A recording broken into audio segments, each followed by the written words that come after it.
வர சொல்லுங்க. பால் பஸ் ஓட்டுறதுலாம் ஒரு பெரிய வர சொல்லுங்க. வீட்டுக்குள்ள தான் இருப்பேன். இன்னைக்கு நிகழ்ச்சி இருக்கு, சாயங்காலம் இளைஞர் நிகழ்ச்சி இருக்கு. முடிஞ்சா ஏற்கனவே அவரு அறிவாலயத்து பக்கம் ஏதோ ஒன்று பண்ணுவேன்னாரு. முடிஞ்சா அண்ணா சாலை பக்கம் வர சொல்லுங்க. தைரியம் தான். நான் சென்னைக்கு எப்ப போறனோ, அடுத்த வாரம் போக இருக்கிறேன். சென்னைக்கு எப்ப போறனோ அண்ணா சாலையில எங்க வரணும் திமுக காரன் நாளையும் தேதியும் இடத்தையும் குறிக்கட்டும்.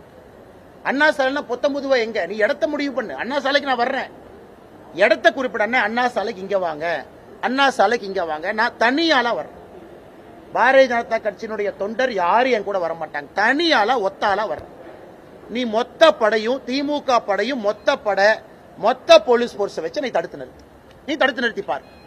நேற்று நான் சொன்னதிலிருந்து எப்பொழுதும் பின்வாங்க போவது இல்லை. 26ஆம் தேதிக்கு மேல திரும்ப தமிழ்நாட்டில் இருக்கேன். கும்பமேளா போயிட்டு வந்து நேரத்தை இடத்தை அண்ணா சாலையில இங்க வந்து காட்டுன்னு சொல்லு. 19 அண்ணா சாலையில நான் வர முடியும், வர்றேன். இடத்த சொல்லு, ஒரே ஆள் வர்றேன், எல்லாம் தடுத்து நிறுத்து. அதனால உதயநிதி ஸ்டாலின் அவர்களுக்கு அவருடைய பாணியில தான் இனி பதில். மரியாதை கொடுத்தா மரியாதை இல்லை என்றால் என்னுடைய வாயிலிருந்து உதயநிதி ஸ்டாலின் சம்பந்தப்பட்டமாக வரக்கூடிய வார்த்தையில மரியாதை இருக்காது. இவர் என்ன கர்நாடகத்தில் போலீஸா இருக்கிற மாதிரி இங்கேயும் நினைச்சுக்கிட்டு இருக்காரு. அவர் கர்நாடக போலீஸ் இல்ல. மாண்புமிகு துணை முதல்வர் சொல்லியது என்னவென்றால், அண்ணா சாலை என்ற பகுதியில் தான் அண்ணா அறிவாலயம் அமைந்திருக்கின்றது. அண்ணா அறிவாலயத்தில் இருக்கின்ற செங்கற்களை ஒவ்வொன்றாக பிடுங்கி அது பிடுங்குகின்ற பணி நிறைவுறுகின்ற வரையில் நான் ஓய மாட்டேன் என்று சொல்லியிருந்ததற்கு தான் அந்த பதிலை கூறியிருக்கின்றார். இப்பொழுதும் சொல்லுகிறோம், தெம்பு இருந்தால், திராணி இருந்தால், தைரியம் இருந்தால் அண்ணா சாலையிலே அமைந்திருக்கின்ற அண்ணா அறிவாலயத்துடைய ஒரு செங்கல்லையாவது வந்து தொட்டு பார்க்க சொல்லு என்றுதான் சொல்லுகிறோம்.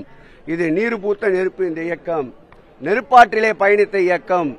ஏதோ நேற்றைக்கு பெய்ந்த மழையிலே இன்றைக்கு முளைத்த காளான் அல்ல இது. 75 ஆண்டுகளை கடந்து திராவிட மாடல் ஆட்சியை ஏற்படுத்தி இருக்கின்ற இரும்பு மனிதர் எங்கள் முதல்வர் தலைமையிலே இருக்கின்ற இயக்கம். மிசாவையே சந்தித்தவர்.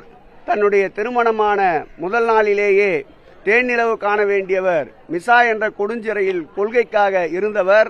அவர் வழிவருகின்ற லட்சோப லட்ச தொண்டர்கள் இருக்கின்றவரை ஓர் அண்ணாமலை அல்ல, 1000 அண்ணாமலை அவர்கள் கீழ்ப்பாக்கத்திலே இருக்க வேண்டியவர்கள் எல்லாம் இப்படி பிதற்றலோடு கூறி தீர்வதை என்னாலும் திராவிட முன்னேற்ற கழகம் அனுமதிக்காது. இன்னும் இவர் இது போன்ற கூற்றுகளால் இன்னும் இந்த இயக்கம் வீறு பெறும்.